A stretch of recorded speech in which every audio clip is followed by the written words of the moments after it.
गुरुर्ब्रह्मा गुरुर्विष्णू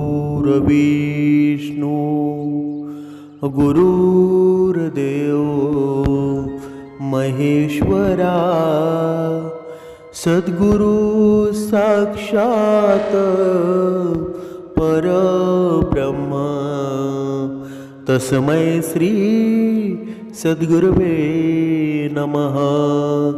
जय जय रघुवीर समर्थ श्रीराम समर्थ। सद्गुरु चरणांना नतमस्तक होऊन आपण या निरूपणास सुरुवात करूया। मायबाप सज्जनांचे स्वागत आहे। पहा, आपले हे जीवन जगत असताना आहेत ना, आपल्या जीवनामध्ये आहे ना, मोठमोठे वाद होऊन जातात। त्या वादांना मिटवण्यासाठी आहे ना, कधी कधी काहींचं आयुष्य जरी जातं तरीसुद्धा ते वाद मिटत नाही। ते वाद होतात का बरं? अहंकारामुळेच होतात ना। पण जर जीवनामध्ये प्रेम असेल, जीवनामध्ये एकता असेल आणि सद्बुद्धीने जर वागलं ना, तर मोठे वाद होतील का बरं? कधीच होणार नाही। बघा, एका सुंदर अशा अभंगामध्ये सुंदर वर्णन केलेलं आहे। रघुपती राघव राजा राम पतित पावन सीताराम सीताराम सीताराम भज प्यारे तू सीताराम ईश्वर अल्लाह तेरो नाम सबको सन्मति दे भगवान। म्हणजे देव एकच आहे ना, सर्व धर्माचा आपण आदर करायला हवा। प्रेम शांती सद्बुद्धीनं आपण जीवन वागायला हवं आणि रामनामातच मन शांत होतं ना। मनुष्याच्या जीवनामध्ये आहे ना, तुम्ही किती जरी पैशाच्या वाटा जरी असतील ना, तरी जिथे रामनाम नाही ना, तिथे कधीच सुख मिळत नाही। म्हणजेच आपल्या जीवनामध्ये प्रेम असेल ना, आपल्या जीवनामध्ये नम्रता असेल, तर आपलं जीवन एवढं सुंदर होऊन जातं ना, की दुसऱ्याला सुद्धा हेवा वाटावा।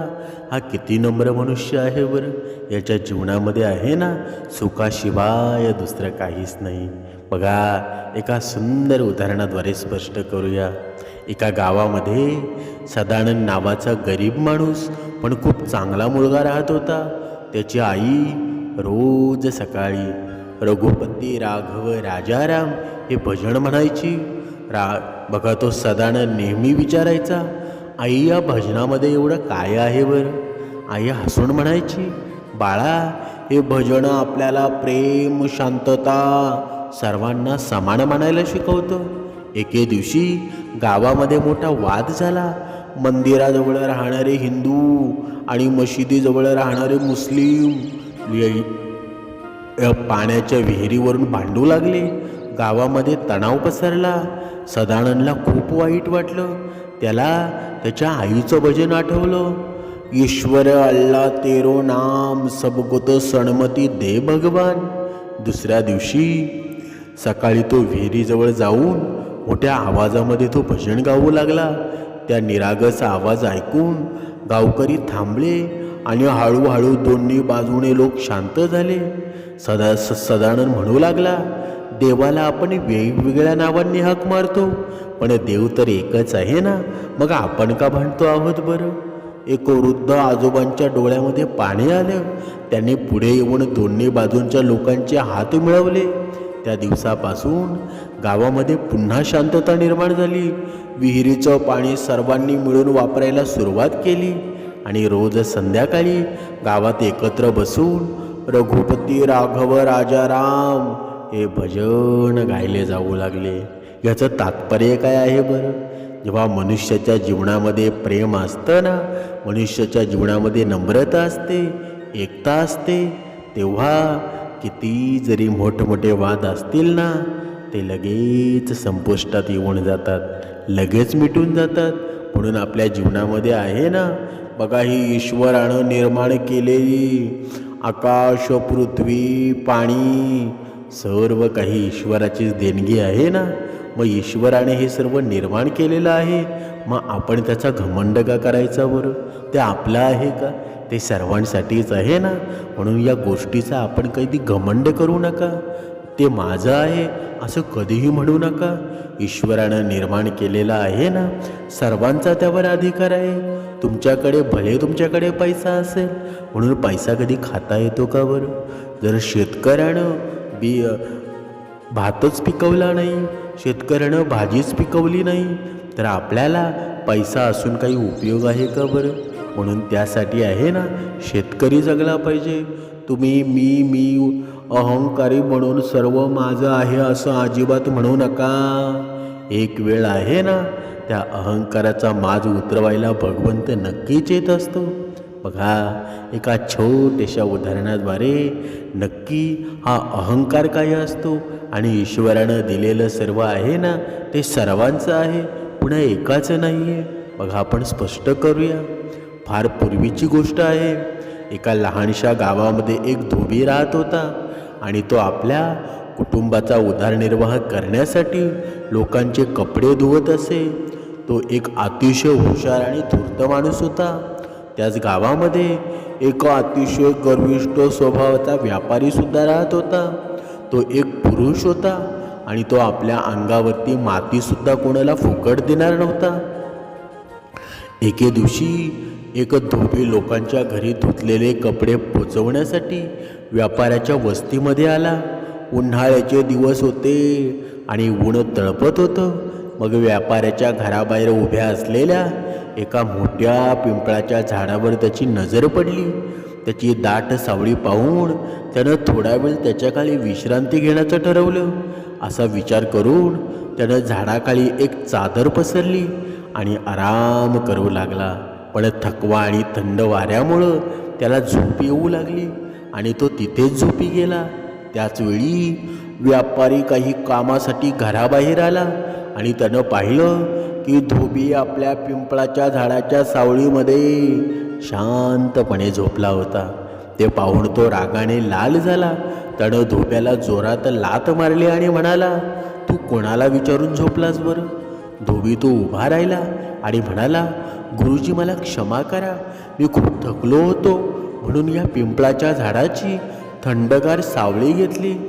सावळी पाहून तो आराम करू लागला आणि त्याला कळलंही नाही की तो कधी झोपी गेला. व्यापारी म्हणाला, हे झाड आपल्या पूर्वजांनी लावलेलं होतं आणि त्याला रोगराई लागली आहे, म्हणून मी कोणालाही त्याच्याखाली बसू देत नाही. धोबी म्हणाला, साहेब, मी वर्षानुवर्ष तुमचे कपडे धुवत आलो आहे. होय, मी तुमच्या झाडाखाली थोडा वेळ विश्रांती घेतली तर तुमचं काय नुकसान होणार आहे बरं? व्यापारी म्हणाला, तुम्ही माझे कपडे धुवायला पैसे घेता, ते फुकट नाही. माझ्या झाडाची सावळी फुकट आहे का बरं? मग तुम्हाला इथे क्षणभर बसायचाही हक्क नाही का? तुम्हाला तो अधिकार नाही. व्यापाऱ्याच्या या उदासीनतेमुळं धोबी चकित झाला. त्याची परीक्षा घेण्यासाठी त्याने विचारलं, तुम्ही या झाडाच्या सावळीचे पैसे घ्याल का? व्यापारी म्हणाला, हो नक्कीच. जर तुम्हाला या झाडाच्या सावळीमध्ये बसायचं असेल ना, तर तुम्हाला या झाडाची सावली विकत घ्यायची लागेल. धोबी म्हणाला, बरं मला सांगा, या झाडाच्या सावलीची किंमत किती आहे? व्यापारी म्हणाला, जर तुम्हाला या झाडाची सावळी कायमची विकत घ्यायची असेल तर तुम्हाला मला 10,000 रुपये द्यावे लागतील. किंमत ऐकून धोब्याला धक्काच बसला. पण त्यानं व्यापाऱ्याला धडा शिकवण्याचा एक डाव रचला. त्यानं थोडा वेळ विचार केला आणि मग पुन्हा घासाघीस करत म्हणाला, साहेब, ही किंमत खूप जास्त आहे. या सावळीच्या बदल्यामध्ये मी तुम्हाला 1,000 रुपये देऊ शकेन. व्यापारी म्हणाला, बघा दादा, 1,000 रुपये खूपच कमी आहे. एवढं मोठं झाड, एवढी थंडगार सावळी, असा आराम तुम्हाला दुसरीकडे कुठे मिळणार नाही. धोबी म्हणाला, साहेब, ही फक्त सावळी आहे, खजिना नाही. म्हणूनच मी इथे आलो आहे ना. मी जास्तीत जास्त 2,000 रुपये देऊ शकेल. जर तुम्ही तेवढ्याला विकू शकत असाल तर मला सांगा, नाहीतर जाऊ द्या. व्यापाऱ्यानं मनातल्या मनामध्ये विचार केला, धोबी पूर्णपणे मूर्ख आहे. एका फुकटच्या सावळीसाठी मला 2,000 रुपये देतोय. थोडी आणखी घासाघीस केल्यावर त्यानं किंमत ठरवली. मी वेळ वाढवली तर बरं होईल. व्यापारी म्हणाला, बघा माझ्याकडे अजिबात वेळ नाही. जर तुम्हाला या झाडाची सावळी विकत घ्यायची असेल ना तर तुम्हाला 5,000 रुपये द्यावे लागतील. मी माझ्या झाडाची सावळी तुम्हाला त्यापेक्षा कमी किमतीमध्ये विकू शकत नाही. तो धोबीसुद्धा हुशार होता. त्यानं त्या व्यापाऱ्याला आधीच धडा शिकवला होता. त्यानं 5,000 रुपये त्याला दिले. ती सावळी रुपये 500 विकत घ्यायला तयार झाला. धोबी म्हणाला, ठीक आहे, मी सगळी कागदपत्रे तयार करीन. मी या झाडाची सावळी विकत घेईन. मी उद्या पैसे आणि सरपंचाला घेऊन येईल. आपण बँकेत जाऊन करारावर सही करू. व्यापारी म्हणाला, ठीक आहे, तुम्ही जिथे सांगाल ना तिथे मी उद्या सही करेल. धोबी म्हणाला, ठीक आहे, आपण उद्या भेटू. असं म्हणून धोबी निघून गेला. आपल्या विजयानं व्यापाऱ्याला खूप आनंद झाला होता. तो विचार करू लागला की मी किती मूर्ख आहे. मी सावळी विकत घेतली. सावळीला काही किंमत असते का? मी किंवा माझे कुटुंबीय तिथे कधीच बसत नाही. या 5,000 रुपयांनी तर मी एक नवीन शेत विकत घेऊ शकेल. व्यापाऱ्याला वाटलं की त्यानं धोब्याला फसवलेलं आहे. पण धोब्याच्या मनामध्ये काहीतरी वेगळंच होतं. घरी पोचताच त्यानं आपल्या गाढवाला एका खुंटीला बांधलं आणि थेट आपल्या बायकोकडे गेला आणि म्हणाला, ऐक भाग्यवान, तुझे सोन्याचे दागिने बाहेर काढा. मला सोनाराकडून दागिने गहाण ठेवून मोठी रक्कम उधार घ्यायची आहे. बायको म्हणाली, तुम्ही काय म्हणतायत? तुम्हाला दागिने गहाण ठेवायचे आहेत का? तुम्हाला अचानक एवढ्या मोठ्या रकमेची गरज का लागली बरं? तुम्ही काही अडचणीत आहात का? धोबी म्हणाला, काही अडचण नाही, मला गुंतवणूक करायची आहे. मी व्यापाऱ्याच्या घराबाहेरच्या पिंपळाच्या झाडाची ती सावळी विकत घेत आहे. आता या कडक उन्हामध्ये मी त्या सावळीत शांतपणे विश्रांती घेईल. पत्नी म्हणाली, सावली? तुझं डोकं फिरलंय का? सावळीसुद्धा कोणी विकत घेतं का? धोबी म्हणाला, बघच, त्या लोभी व्यापाऱ्यानं माझा अपमान केला आहे. आता मी त्याला त्याच्याच भाषेमध्ये धडा शिकवीन. फक्त तुझे दागिने मला दे आणि बाकी सर्व माझ्यावर सोडून दे. धोब्याची बायको म्हणाली, हे मूर्खपणाचं काम करू नका. व्यापाऱ्याला धडा शिकवण्याच्या नादामध्ये आपणही स्वतःलाही गमावून बसू. धोबी म्हणाला, काळजी करू नका. हे काम यशस्वी करण्यासाठी मी माझ्या परीने सर्व काही करत आहे. माझ्यावर विश्वास ठेव. मी तुझे सगळे दागिने लवकरच परत मिळवून देईल. आपला नवरा काही ऐकणार नाही हे बायकोच्या लक्षात आलं होतं. जड अंतःकरणानं तिने दागिन्यांचे गाठोडं बाहेर काढलं आणि ते धोब्याच्या हवाली केलं. दुसऱ्या दिवशी धोब्यानं आपल्या बायकोचे दागिने गावातील सोनाराकडे दागिने गहाण ठेवून सोनाराकडून 5,000 रुपये घेऊन थेट सरपंचाच्या दारावर गेला.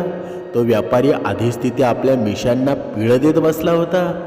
धोबी येता सरपंचानं त्याला विचारलं, ह्या सौदा करताच त्याची शुद्ध हरपली आहे का? तुम्ही हे करत आहात का? धोबी म्हणाला, होय सरपंचजी, मी हा सौदा पूर्ण शुद्धीमध्ये करत आहे. फक्त कागदपत्रांची पूर्तता करा. मी या व्यापाऱ्याला 5,000 रुपये द्यायला तयार आहे. पण अट अशी आहे की त्या झाडाची सावळी जिथे जिथे जाईल तिथे माझा हक्क असेल आणि जर कोणी अट मोडली तर त्याला दुसऱ्या पक्षाला म्हणजे 10,000 रुपयांचा दंड भरावा लागेल. व्यापारी म्हणाला, मी तुमची अट मान्य करतो. मला फक्त माझ्या 5,000 रुपयांची काळजी आहे. सरपंचानं अटींवर लेखी सही केली. धोबी, व्यापारी आणि सरपंच यांनी त्यावर सही केली आणि धोब्याने संपूर्ण 5,000 रुपये त्या व्यापाऱ्याच्या हवाली केले. व्यापारी मनातल्या मनामध्ये आपल्या मिशांना पीळ देत होता, पण त्याला कल्पना नव्हती की खरा खेळ आता सुरू होणार होता. दुसऱ्या दिवसापासून धोबी तो आपल्या नव्या संपत्तीचा आनंद घेऊ लागला. दुपारी तो आपली जुनी खाट आणि गाढव घेऊन पिंपळाच्या झाडाखाली यायचा. दुपारच्या विधी दरम्यान गाढव मोठ्याने ओरडायचे. 1-2 दिवस त्या व्यापाऱ्याने हे सर्व मुकाट्यानं सहन केलं. पण जेव्हा गाढवाच्या ओरडण्यानं त्याला डोकेदुखी झाली ना, तेव्हा तो बाहेर आला आणि संकोच नावाच्या धोब्याला म्हणाला, ए धोब्या, हा काय प्रकार आहे? या गाढवाला इथं का बांधलं आहे? हा एवढा गोंधळ घालत आहे, यामुळं माझी दुपारची झोप खराब झाली आहे. धोबी म्हणाला, मालक, आता ही सावळी माझी आहे. मी इथे झोपलो किंवा माझ्या गाढवाने तिथे झोपलो, तुम्हाला काय फरक पडतो बरं? मी तुम्हाला पूर्ण 5,000 रुपये दिलेले आहेत. तो व्यापारी संतापाने फणफणला. पण जेव्हा सूर्य मावळू लागला तेव्हा त्याच्या अडचणी आणखी वाढल्या. पश्चिमेला सूर्य मावळत असताना, पण जेव्हा सूर्य मावळू लागला ना, तेव्हा समस्या वाढली. सूर्य पश्चिमेकडे झुकल्यामुळं पिंपळाच्या झाडाची लांब सावली बनिया यांच्या घराच्या भिंतीवर पडू लागली.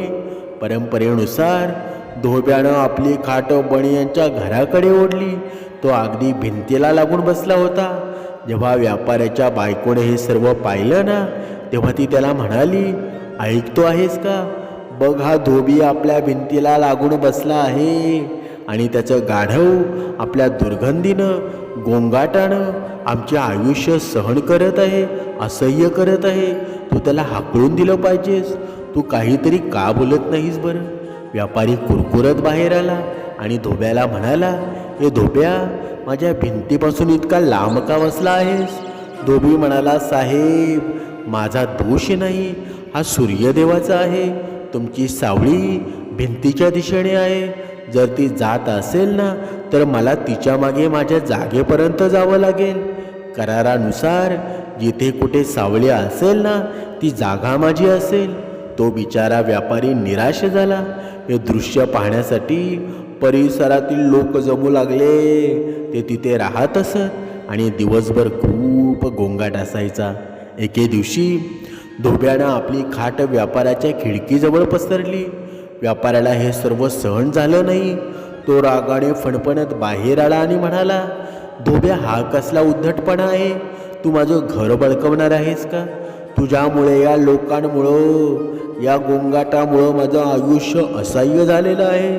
धोबी म्हणाला, साहेब, तुम्ही उगाचच चिडताय. मी तुमचं घर का बळकावू बरं? मी फक्त माझी सावळी शोधतोय. तुम्ही रागावला आहात. मी तुमचं घर का ताब्यात घेऊ? मी फक्त माझ्या सावळीचा पाठलाग करतो. आता जेव्हा सूर्य पश्चिमेला मावळेल ना, तेव्हा ती सावळी तुमच्या खिडकीजवळ पडेल, बरोबर ना? मी माझ्या शब्दांचा पक्का आहे. मी खिडकीतून उडी मारेल. तो कायद्यानं बांधलेला होता, कारण जर त्या धोब्याला हाकलावून दिलं असतं ना, तर त्याला 10,000 रुपये द्यावे लागले असते. त्यानं देवाला प्रार्थना केली की त्यानं त्याला हाकलून द्यावं. मग एके दिवशी तो धोबी अचानक गायब झाला. तो कित्येक दिवस गावात दिसला नाही.